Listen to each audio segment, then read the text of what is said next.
At my wife's funeral, my greedy son-in-law created a horrifying scene, sneering that my grief was just crocodile tears. What left him speechless, however, was her last will and testament. Before we continue, please subscribe to the channel and let us know where you're listening in the comments so I can see just how far my story has traveled. The old stone church was overflowing with flowers, a fragrant sea of lilies and roses, Eleanor's absolute favorites. Their sweet, cloying perfume filled the solemn air. But for me, the only scent I could register was the sharp, metallic tang of my own grief. My hands, resting on my knees, trembled uncontrollably as I sat in the hard oak of the front pew, my gaze fixed on my wife's polished cherrywood casket. 50 years. 50 years we had built a life together, and it was all gone in the blink of an eye. "Are you doing okay, Dad?" My son, Eric, leaned in, his voice a low whisper. He gently squeezed my hand, his own eyes puffy and red, rimmed from weeping. I could only manage a slow nod. A lump the size of a fist lodged in my throat, making speech impossible. What could I possibly say? Eleanor was gone. My Eleanor, my anchor for half a century, had slipped away, and no amount of words could ever fill the gaping void she left in her wake. People had been filing in all morning, a somber procession of old friends, former colleagues from her teaching days, and neighbors from our quiet suburban street. They were all dressed in shades of black and gray, their faces etched with sorrow as they offered their condolences. Some were faces from a distant past, people Eleanor had diligently kept in touch with through Christmas cards and long phone calls, while I, as husbands often do, had let those connections fade into the background of our busy lives. Then I spotted my daughter Michelle entering through a side door, her husband Ryan a step behind her, his hand possessively on the small of her back. A painful jolt went through my heart at the sight of them. Michelle looked so much like her mother when she was young, tall, with the same determined chin and intelligent eyes. But today, those eyes were cold, shuttered, and distant. Ryan guided her forward, his impeccably tailored black suit and silk tie, looking more suited for a corporate boardroom than a place of mourning. They hadn't come to the hospital, not once during those final, agonizing weeks. They were always too busy, their calendars always too full, their excuses always ready. "I should go over and say hello to your sister," I murmured to Eric, my voice raspy. "Dad, don't. Not right now." Eric's voice was strained, tight with an anger I knew well. He and Michelle hadn't spoken in months, not since the terrible argument over Eleanor's medical care. Ryan had pushed aggressively for hospice, calling it the most practical option, while Eric had researched an experimental treatment in Cleveland, desperate for any sliver of hope. The siblings had drawn their battle lines, and I was trapped in the devastating crossfire, watching my wife fade away while my children tore each other apart. The service began. The pastor spoke eloquently of Eleanor's life, her kindness, her career as a beloved history teacher, her unwavering love for her family. I hardly heard a word. My mind was a kaleidoscope of memories. Our wedding day in this very church, the overwhelming joy of bringing our children home from the hospital, the thousands of quiet evenings spent on our back porch, watching the sunset paint the sky, our hands still intertwined even after decades together. It was time for the family to speak. Eric went first, his voice thick with emotion as he shared cherished stories of his mother, teaching him how to read, helping him with his science fair projects, and walking him down the aisle at his wedding. Michelle, when invited, simply shook her head, declining to speak. She sat stiffly beside Ryan, who leaned in to whisper continuously in her ear. Finally, it was my turn. My legs felt like they were encased in concrete as I made my way to the podium. I looked out at the sea of faces, some so familiar they were like family. Many others I didn't recognize. Eleanor was, I began, my voice cracking on the first word. Eleanor was my everything. My wife, my closest friend, my partner in every sense of the word. The tears I had been holding back began to flow freely now, and I made no effort to stop them. A love that spanned 50 years deserved these tears. It demanded them. We had our share of struggles. Of course, like any couple, I continued, my voice gaining a bit of strength. But we always faced them as a team. That's what a marriage is, isn't it? Standing together, shoulder to shoulder, through all the good times and the bad. From the corner of my eye, I saw Ryan lean over and whisper something to the woman next to him. His lips curled into a disdainful smirk. I tried to pull my focus back to my words, to the monumental task of honoring my wife, but my voice began to falter. I will miss her every single day for the rest of my life. I managed to choke out before the tears completely overwhelmed me. As I turned to return to my seat, I heard it clearly. It wasn't a true whisper. It was Ryan's voice, pitched just loud enough for the surrounding pews to hear. Just look at those crocodile tears. He shouldn't even be crying. Everyone knows they were practically living separate lives. The words struck me with the force of a physical blow. I froze, my hand gripping the back of a pew, the air knocked from my lungs. A wave of shocked gasps rippled through the assembled mourners. Eric half rose from his seat, his face a mask of pure fury. "How dare you?" someone behind me muttered in disgust. But it was Michelle's reaction that shattered what was left of my heart. She didn't defend me. She didn't contradict her husband. She simply looked away, her face flushing with a deep, painful embarrassment. Not for Ryan's cruel behavior, but for me. Somehow, I made it back to my seat, my entire body numb. 50 years of a devoted marriage reduced to malicious gossip and outright lies at my own wife's funeral. And my own daughter, my little girl, sat by silently, while her husband tore my grief to shreds for public display. The rest of the service was a blur. I don't remember the final prayers or the announcements about the reception. All I could feel were the stares, hear the whispers, and sense the suffocating weight of judgment. As we filed out of the church into the pale afternoon sun, Ryan walked ahead with Michelle, his head held high as if he'd won some sort of victory. He turned back once to look at me, a glint of sheer triumph in his eyes. But there was one final act left to play out. Something that neither Ryan nor Michelle had any inkling was coming. At Eleanor's specific written request, her will was to be read immediately following the service. Despite the humiliation burning in my chest, I couldn't help but feel a flicker of something else anticipation as I watched Ryan strut towards the parking lot. My Eleanor had always been a meticulous planner, and she had seen right through Ryan long before I was willing to admit the truth to myself. The very first time I met Ryan, alarm bells clanged in my head. He was charming, far too charming. His laughter was a little too polished. His interest in our family history a little too eager. That night, Eleanor squeezed my hand under the dinner table, a silent signal we had perfected over decades. She felt it too. "He's just trying to impress us," Michelle had insisted later that evening when I carefully voiced my concerns. She was 38 then, just beginning to worry she'd never find someone to settle down with.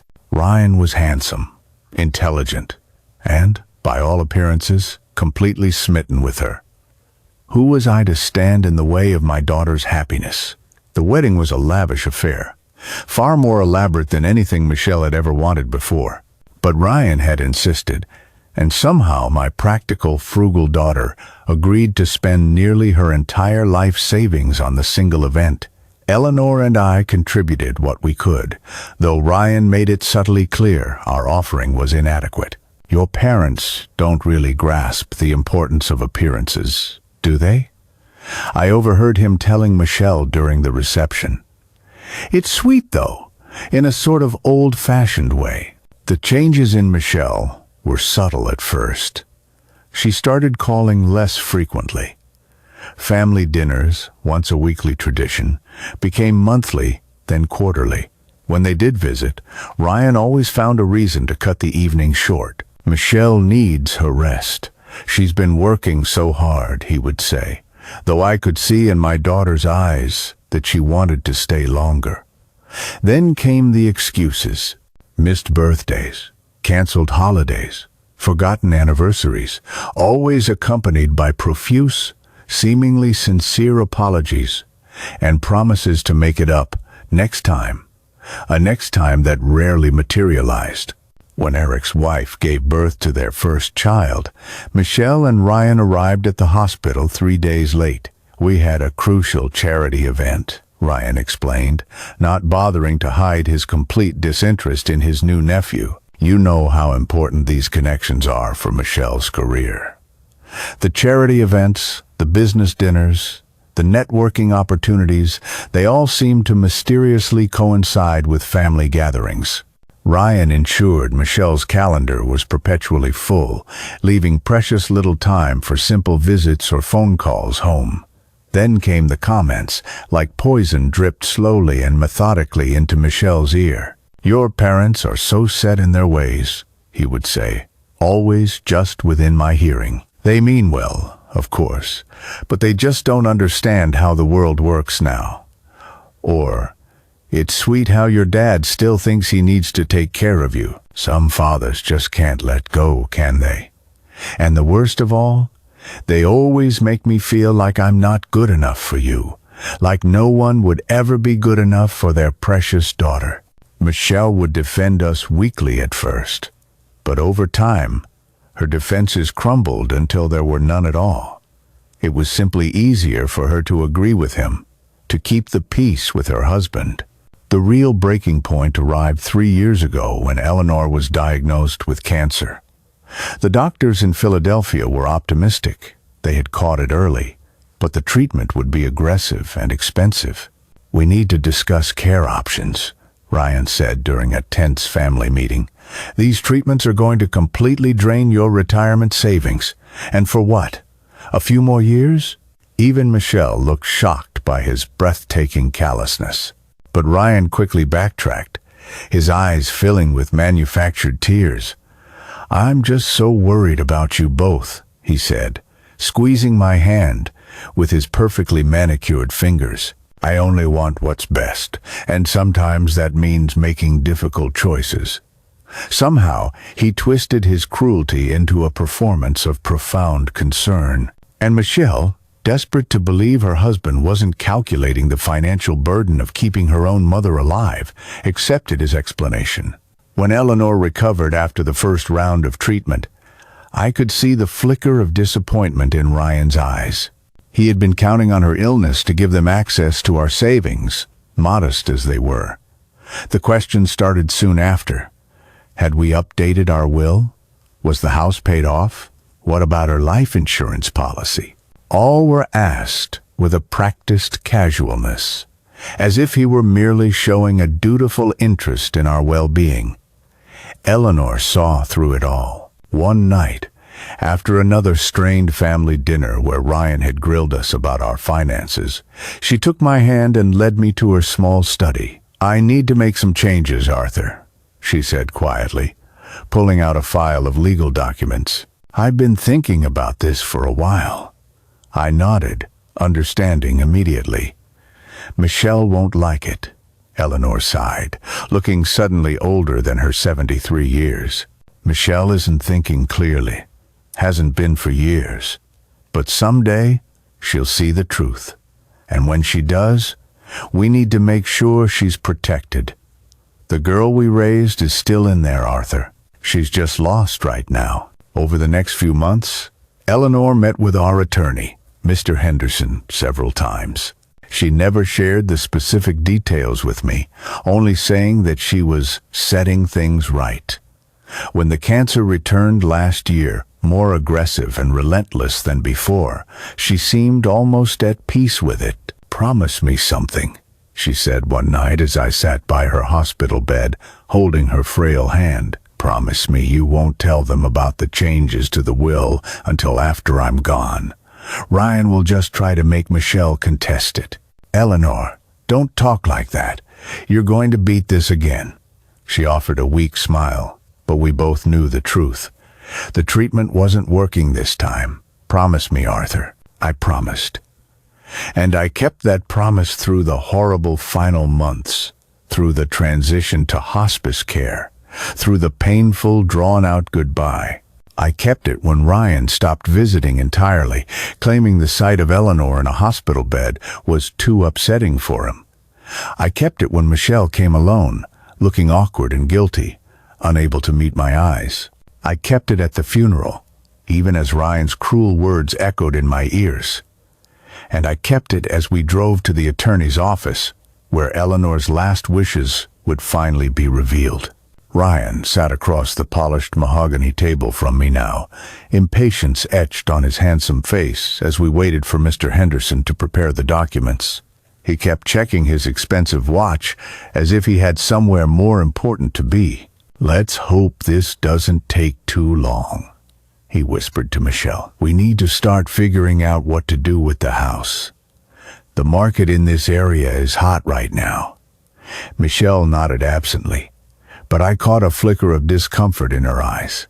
Some small, buried part of her was still the kind, thoughtful daughter Eleanor and I had raised, the girl who had been gradually erased by years of Ryan's insidious influence. Mr. Henderson entered, files in hand, and Ryan straightened in his chair, his expression shifting to one of appropriate solemnity. Eric sat beside me, his hand finding mine under the table in a gesture of quiet support. "Before we begin," the attorney said, his voice grave, "Mrs. Holloway left specific instructions. There is a letter that must be read first."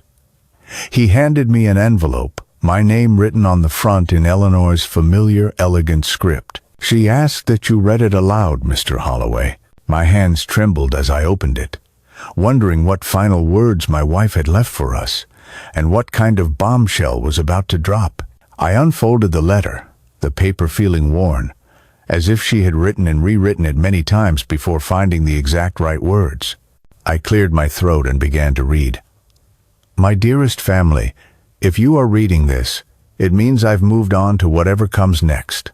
Please, don't be sad for too long. We all knew this day was coming, and I have made my peace with it. Before Mr. Henderson reads the legal details of my will, I want to explain my decisions.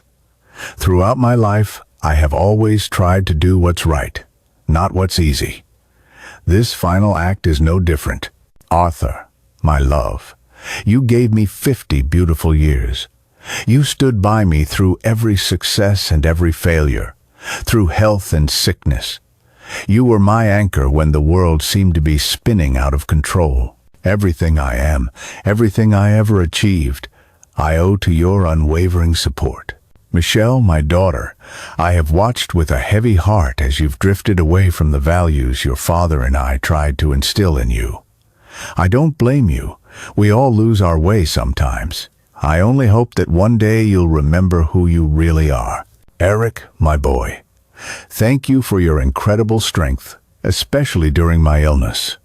Your father will need that strength in the days ahead. I have made choices in this will that may surprise some of you. They were not made in anger or spite, but with clear eyes and a full heart. I have built something over my lifetime, and I want to ensure it serves the right purpose after I am gone. Love, always, Mom. I carefully folded the letter, my vision blurred with fresh tears. The room was utterly silent, except for the impatient, rhythmic tapping of Ryan's finger against the conference table. Mr.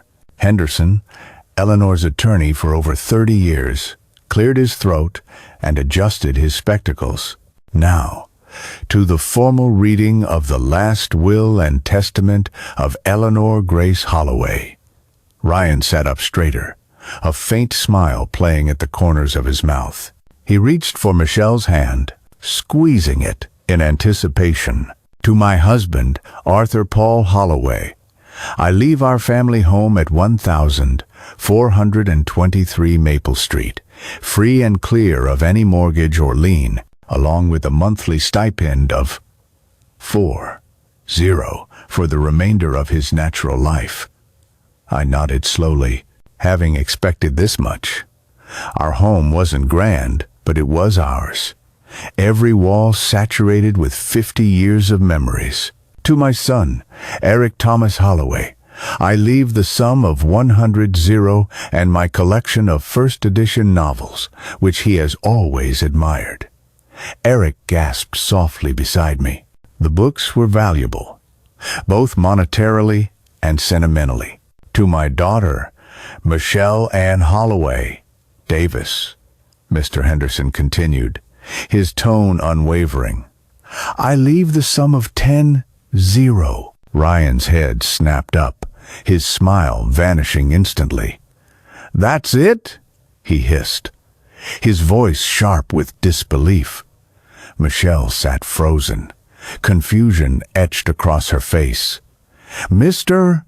Henderson held up a hand, indicating he wasn't finished. However, I have established a trust fund in the amount of $250 for my granddaughter, Chloe Michelle Davis, to be used exclusively for her education and well-being. What does that mean, exclusively? Ryan demanded.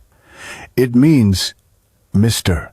Henderson explained patiently, that the funds can only be accessed for expenses directly related to Chloe's education, health care, and basic needs. Mr. Holloway and myself are named as co-trustees. I watched as Ryan's face flushed with a deep, mottled anger. He had been counting on a substantial inheritance, money that he could control. Instead, Eleanor had masterfully ensured that our granddaughter would be taken care of, but in a way that Ryan could never exploit. As for the remainder of my estate, Mr. Henderson continued, including my investments, retirement accounts, and the proceeds from my life insurance policy, I leave it to the Eleanor and Samuel Holloway Foundation, which I have established to support medical research for pediatric cancer treatment. Ryan shot to his feet. This is ridiculous. There must be some mistake. He turned to Michelle, his voice rising. Say something. This can't possibly be legal. Michelle looked utterly stunned, as if she'd been slapped. Mom left almost everything to charity? Mr. Henderson nodded grimly. Mrs. Holloway was quite specific about her wishes. The foundation was something she and Mr. Holloway discussed for years, ever since your brother Samuel passed away from leukemia. Samuel, our firstborn, the son we lost when he was only 7. The pain had dulled over the decades, but it had never truly disappeared. Eleanor and I had often talked about doing something meaningful in his memory, but I had no idea she'd actually gone through with it in such a profound way. This is outrageous, Ryan sputtered. We'll contest it. Michelle is her daughter. She deserves her fair share. Mr. Davis, Mr. Henderson said calmly, looking at him over the top of his glasses. I should inform you that Mrs. Holloway anticipated a challenge to her will. She left extensive documentation explaining her decisions, including detailed records of financial assistance already provided to Michelle over the years, totaling well over $300. Contesting the will would make these records a matter of public record. Michelle's face went pale. The loan she'd asked for over the years, money for business ventures of Ryan's that never materialized, for the down payment on the sprawling house Ryan insisted they needed, for the luxury car he claimed was essential for making the right impression. Eleanor had never asked for repayment, but it seemed she had kept meticulous records of every single dollar. "She can't do this," Ryan whispered, but his voice now lacked all conviction. "It's not fair." "It's perfectly legal," Mr. Henderson replied, "and in my professional opinion, it would be exceptionally unwise to contest it." Eric reached over and squeezed my hand again. I squeezed back, grateful for his solid, unwavering presence. I hadn't known the full extent of Eleanor's plan, but I wasn't surprised. She had always believed in doing what was right, especially when it was difficult. The meeting concluded shortly after, with Ryan storming out of the office without another word. Michelle lingered behind, looking utterly lost. "Dad," she said, her voice small, "I didn't know about the foundation, about Samuel." "There's a lot you don't know, Michelle," I replied softly, my heart aching for her. "But maybe now you'll start asking the right questions." She nodded slowly, then turned and followed her husband out the door. As Eric and I gathered our things, Mr. Henderson handed me a small plain envelope. "One more thing," he said. "Eleanor asked me to give you this privately." Inside was a single, unfamiliar key and a note in Eleanor's handwriting. "For when you're ready, all my love, El." The morning after the will reading, I stood in my kitchen, the familiar ritual of making coffee feeling foreign and strange. I'd barely slept, my mind replaying Ryan's outrage, Michelle's confusion, and the image of the mysterious key that now sat on my counter. What had Eleanor planned that even I didn't know about? My phone rang, its shrill noise jolting me from my thoughts. Eric's name flashed on the screen. "Dad, have you seen what Ryan posted?" My stomach dropped. "No. What now?" "He's on Facebook, telling everyone that you and Mom manipulated her into changing the will when she was sick. He's saying you both took advantage of her weakened state to punish Michelle." I sank into a kitchen chair, suddenly feeling the full weight of my exhaustion. That's absurd. Eleanor was completely lucid until the very end. "I know that, and you know that," Eric said, his voice tight with anger. "But he's painting himself and Michelle as victims. He's even tagged family members and mutual friends." I closed my eyes, feeling a headache beginning to bloom behind my temples. "Let him rant. The people who really knew your mother won't believe a word of it." But the damage was already spreading. Within hours, my phone was buzzing with texts and calls from relatives and acquaintances. Some offered support, while others timidly questioned Eleanor's decisions. A few even suggested I should do the right thing and share the inheritance with Michelle. As if on cue, my doorbell rang. Through the peephole, I saw Michelle standing on my porch, alone. She looked terrible unshaven, with dark circles under her eyes. I hesitated for a moment, then opened the door. "Dad," she said, her voice hoarse, "we need to talk." I let her in, motioning toward the living room. She sat on the edge of the sofa, looking deeply uncomfortable in the home she grew up in. "Ryan wants me to contest the will," she blurted out. "He says Mom wasn't thinking clearly because of the medication. He says we can prove she was being manipulated." "By me, you mean?" My voice was flat, devoid of emotion. Michelle had the decency to look ashamed. "I didn't say that, but he did." She ran a hand through her hair, a gesture so reminiscent of Eleanor that my heart ached. "He's upset. We were counting on that inheritance to pay off some debts." "What kind of debts, Michelle?" She looked away, unable to meet my gaze. "Ryan has expensive tastes, and his business ventures haven't been as successful as he claims."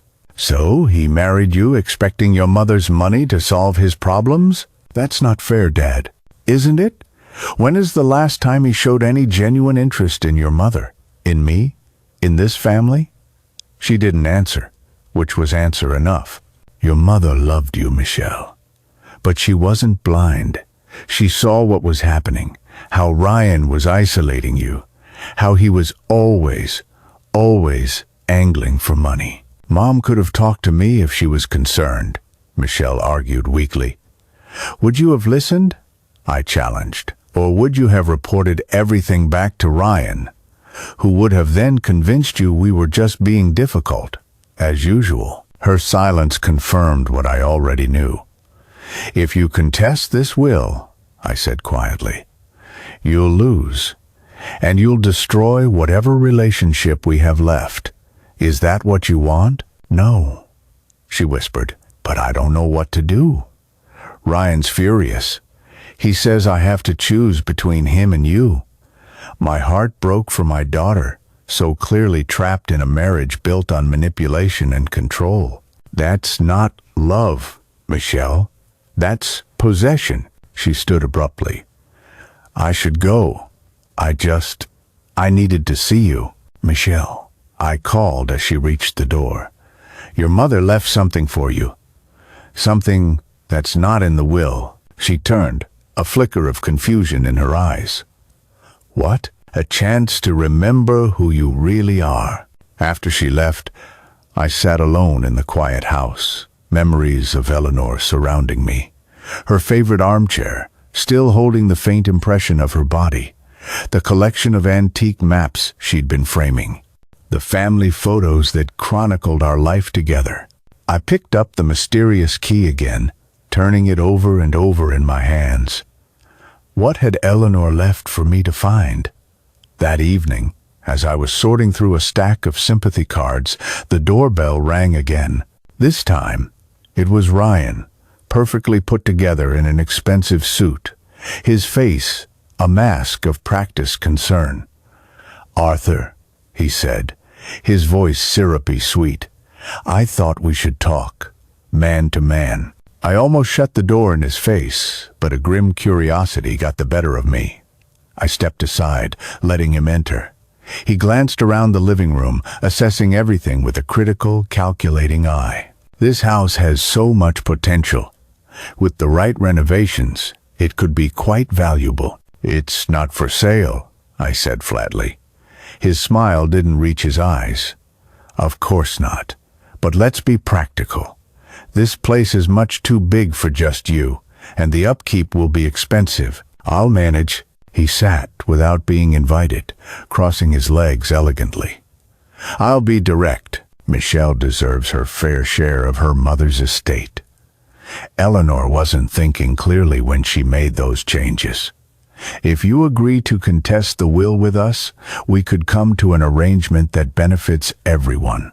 Everyone, meaning you, I stated. His smile tightened.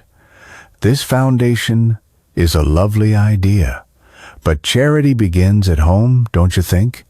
Michelle is Eleanor's daughter, her only daughter. Eleanor knew exactly what she was doing. I replied, my voice hard as steel. And so do you, Ryan. You've never cared about this family. You've only ever cared about what you could get from us. His polished facade cracked for just a moment. You've never liked me. You've poisoned Michelle against me from the very beginning. No, Ryan. You've done that all by yourself. He stood, smoothing the front of his jacket. Fine, have it your way. But remember this. Michelle will choose me. She always does. And when she does, you'll be completely alone.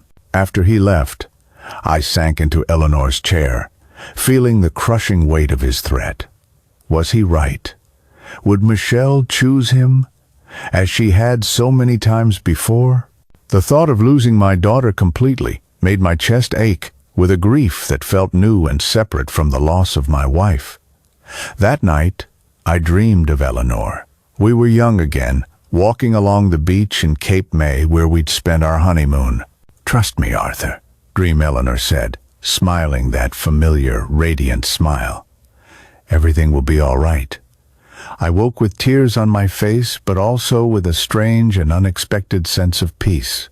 Whatever came next, I would face it with the strength Eleanor had always seen in me.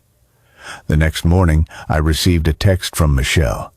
Ryan wants us to move out of state. He says there's nothing for us here anymore. My heart sank. So, this was his endgame. To physically remove Michelle from whatever influence I might still have over her, to complete the isolation he'd been working toward for years. I stared at the phone, my thumb hovering over the screen, unsure how to respond. Then, my eyes fell on the mysterious key Eleanor had left me. It was time to discover what it unlocked. In our bedroom closet, tucked away behind my suits, was a small safe I'd never paid much attention to. Eleanor had kept important papers there, birth certificates, passports, but I'd always left that kind of thing to her. With trembling fingers, I inserted the key into the lock. It turned smoothly. Inside was a single manila envelope with my name on it, and as I opened it, I finally understood Eleanor's last, incredible gift to me and to Michelle. It was evidence, damning evidence that would change everything. With shaking hands, I spread the contents of the envelope across the dining room table, the same table where our family had once shared countless meals, celebrated birthdays, and played board games on rainy Sundays.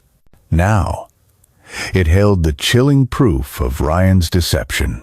There were bank statements showing large withdrawals from Michelle's accounts, transferred directly to accounts solely in Ryan's name.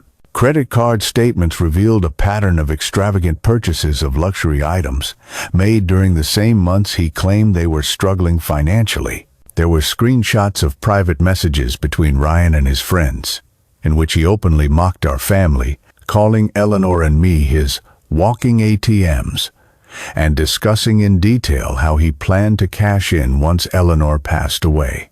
Most damning of all was a consultation letter from a divorce attorney dated just 3 months ago. Ryan had been planning to leave Michelle as soon as he secured what he believed would be her substantial inheritance. I sat down heavily in a chair, my heart breaking for my daughter. How could I tell her this? Should I even tell her? Eleanor had left this evidence for me, but using it would absolutely devastate Michelle. Yet hiding it might condemn her to years more of Ryan's cruel manipulation. Before I could decide, my doorbell rang again. I hastily gathered the papers, shoving them back into the envelope before answering the door. It was Michelle, looking even worse than the day before. Her eyes were red-rimmed, her clothes rumpled. "Dad," she said, her voice cracking. "Can I come in?" I stepped aside, noticing the small suitcase standing beside her on the porch. "What happened?" She walked past me into the living room, sinking onto the couch as if her legs couldn't hold her anymore. "Ryan and I had a fight. A bad one." I sat beside her, waiting for her to continue. "He wants me to cut ties with you completely. He said, either you choose me or you choose your father." She ran a hand through her disheveled hair. "And when I wouldn't agree right away, he said some things." "What things, Michelle?" She looked up at me, her eyes shining with unshed tears. "That he'd never really loved Mom. That he was just waiting for her to die so we could get the money. That you and I were nothing but stepping stones to the lifestyle he feels he deserves." I took a slow, careful breath. "And what did you say?" "I left." She gestured to the suitcase by the door. "I just grabbed some clothes and walked out. I didn't know where else to go." Despite everything, my heart swelled with a cautious, fragile hope. This was the first time in years Michelle had chosen me, had chosen her family over Ryan. But I knew it wasn't that simple. Ryan wouldn't let her go without a fight. "You can stay here as long as you need," I said softly. She nodded. Then her eyes fell on the manila envelope I'd set on the coffee table. "What's that?" I hesitated. Was this the right time? Would showing her the truth push her away again?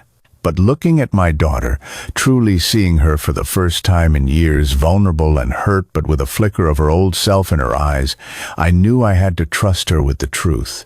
"Your mother left this for me," I said, opening the envelope again. "I think she wanted me to use it if it became necessary." Silently, I handed her the documents, one by one. I watched her face cycle through a storm of emotions as she read. Shock, disbelief, a rising tide of anger, and finally, a deep, overwhelming sadness. "How did Mom get these?" she whispered. "I don't know. She never told me about any of this." Michelle set the papers down carefully, as if they might burn her fingers. "All this time," she said, her voice finally breaking, "all this time I defended him. I chose him over you and Mom. I believed him when he said you were trying to control me, that you didn't want me to be happy." "He was very convincing," I said gently. "That's no excuse." She stood suddenly, pacing the room with agitated energy. I should have seen it. I should have known who he really was. "Michelle, no, Dad. I was blind, willfully blind. And I hurt you and Mom so much because of it." I crossed the room to her, taking her hands in mine. They were so like Eleanor's hands, strong, capable. "Your mother never stopped loving you. Neither did I." Her shoulders slumped in a sob. "How can you forgive me so easily?" "Because that's what parents do." I squeezed her hands. "And because I know the real you is still in there. The girl your mother and I raised. Kind, thoughtful, honest. Ryan didn't destroy her. He just buried her for a while." Michelle pulled me into a fierce hug, something she hadn't done in years. For a long moment, we just stood there in the middle of the living room, father and daughter, beginning the long, painful process of healing. That night, after Michelle had settled into her old childhood bedroom, I sat in Eleanor's armchair, feeling her presence all around me. "You knew, didn't you?" I whispered to the empty room. "You knew he would push too far eventually." The next morning, over coffee, Michelle and I began the difficult conversation about what came next. She was determined to file for divorce, but she was terrified about her daughter, Chloe. "Ryan will try to use her as leverage," she said, her voice trembling. "He already threatened to limit my access if I don't do what he wants." Before I could respond, my phone rang. It was Eric. "Dad, have you seen Facebook?" he asked without preamble. "Ryan's posting horrible things about Michelle now, claiming she abandoned him and Chloe. He's telling everyone she's mentally unstable and needs help." Michelle's face hardened as I relayed Eric's message. "That's it," she said, her voice cold with resolve. "I'm not letting him control the narrative anymore." She pulled out her phone and began typing furiously. I watched as my daughter, who had been so passive for so long, finally took a stand. "I've been silent for too long," she read aloud as she typed. "Out of respect for my late mother and my family, I have let rumors and accusations go unanswered, but I can't stay silent anymore. The truth is that my marriage has been built on deception and manipulation. My husband married me for financial gain, not love. My parents saw what I refused to see. Mom, if you're watching, I finally understand what you were trying to tell me. I'm sorry it took me so long." She hit post, then looked up at me, her eyes clear and determined. "It's not enough, but it's a start." Within minutes, her phone began buzzing with notifications, friends expressing support, family members offering help, and, of course, a string of furious texts from Ryan. "He's threatening to take Chloe and move out of state," Michelle said, her voice tight with worry. "He says I'll never see her again." I thought of the evidence in the envelope, the financial misconduct, the planned divorce, the private messages revealing Ryan's true, despicable character.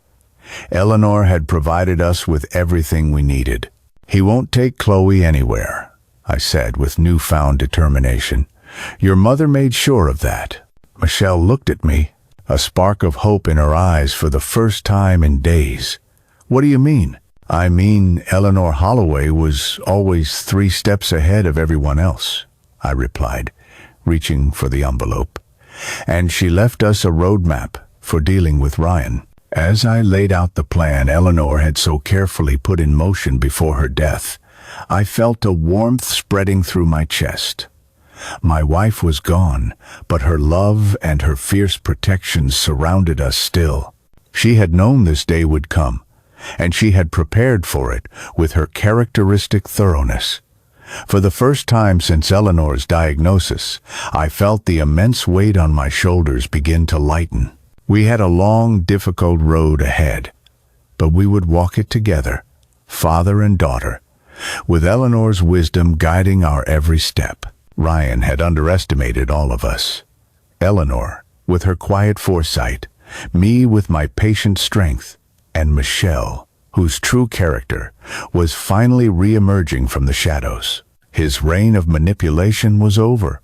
That night, as Michelle and I sat looking through old family albums, my phone pinged with a message from Mr. Henderson. Papers filed as per Eleanor's instructions. Court date set for custody hearing. Ryan Davis has been served. Michelle and I exchanged a look of cautious optimism. The battle wasn't over, but for the first time, we were fighting it together. 1 year after Eleanor's funeral, I stood in our backyard, watching as my granddaughter, Chloe, chased a monarch butterfly across the freshly cut grass. She had turned 8 last month, celebrating with a party that brought together our newly healed family. Michelle was at the grill that Eleanor had loved so much, flipping burgers, while Eric arranged a platter of fresh fruit nearby. The past 12 months had been challenging but transformative. Ryan hadn't surrendered easily. He'd fought the divorce with a viciousness that shocked even those who knew him well, spreading lies about Michelle's mental health, claiming financial hardship, and even attempting to turn Chloe against her own mother.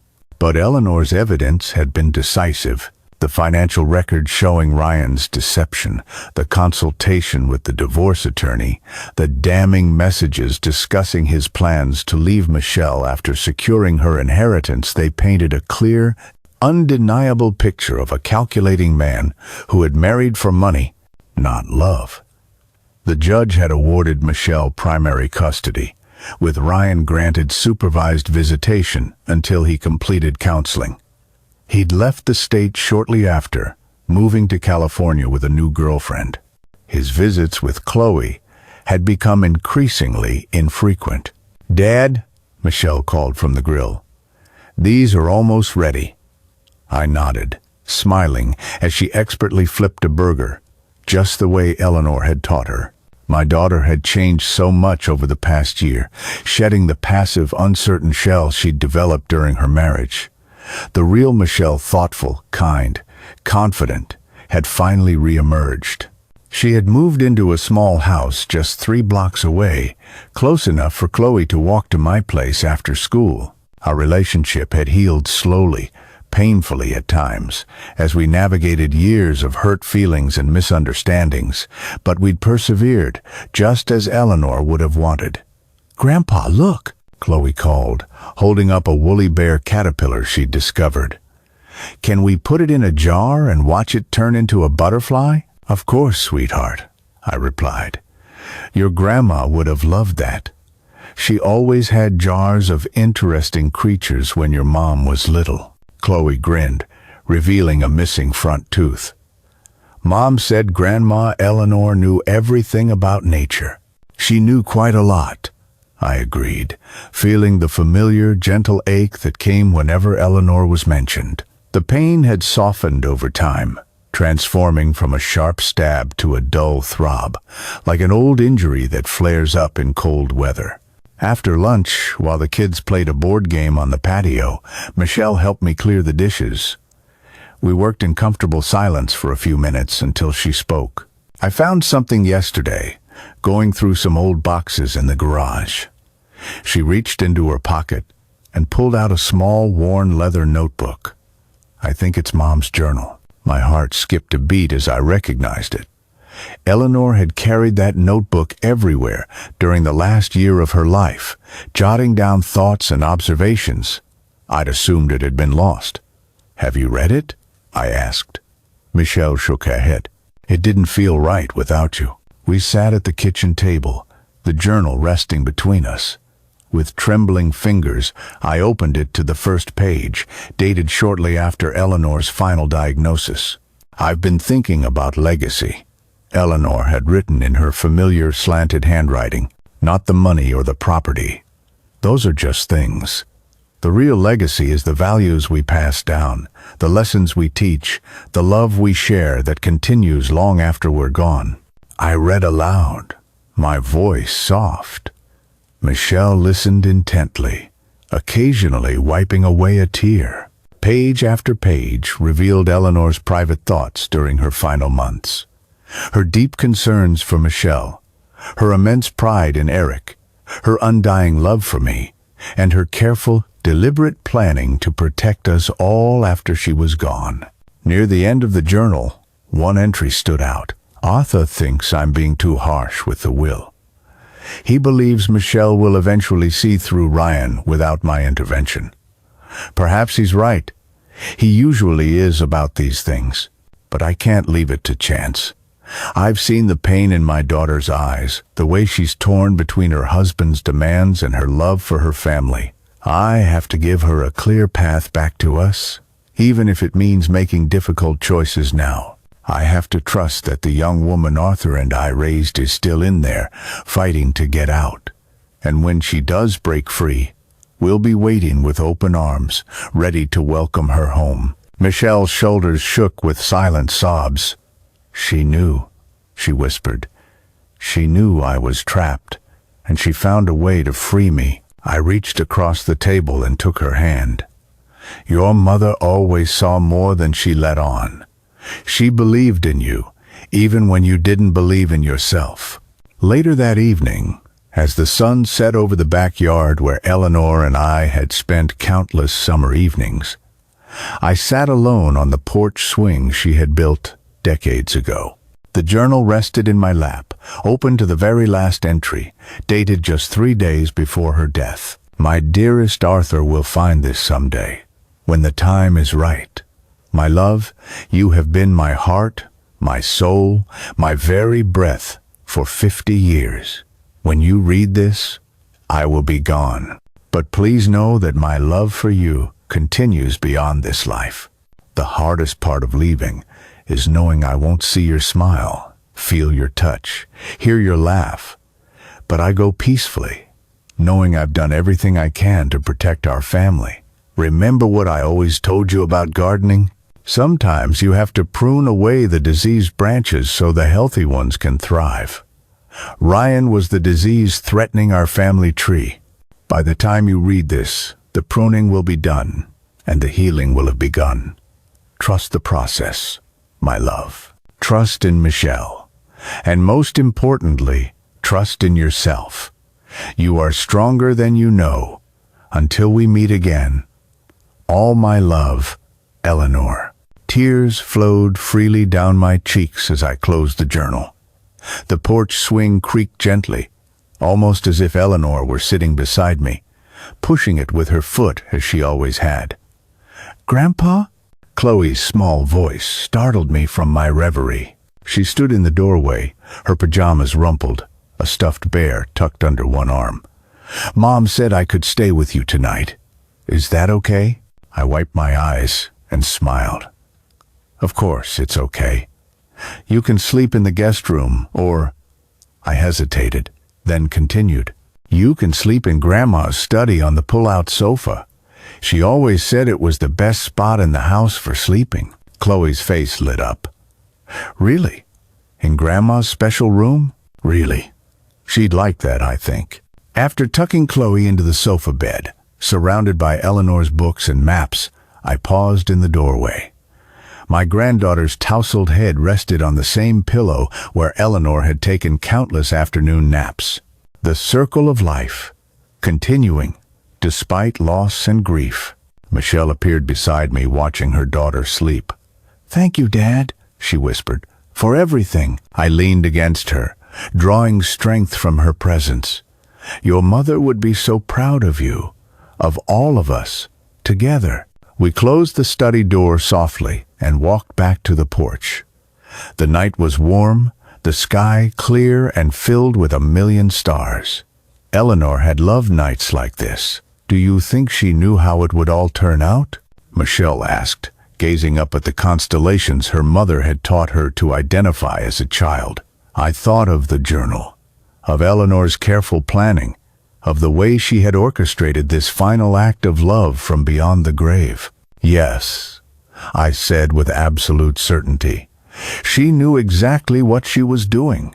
She always did. As we sat in comfortable silence, a profound sense of peace washed over me.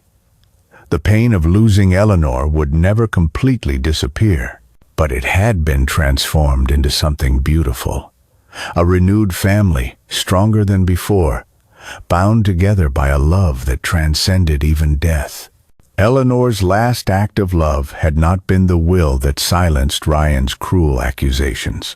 It had been the path she laid out for us, guiding us back to each other when we needed it most. And for that, I would be eternally grateful. If you like this story, please like this video, subscribe to the channel, and share your impressions of this story in the comments. To listen to the next story, click on the box on the left. Thank you for watching.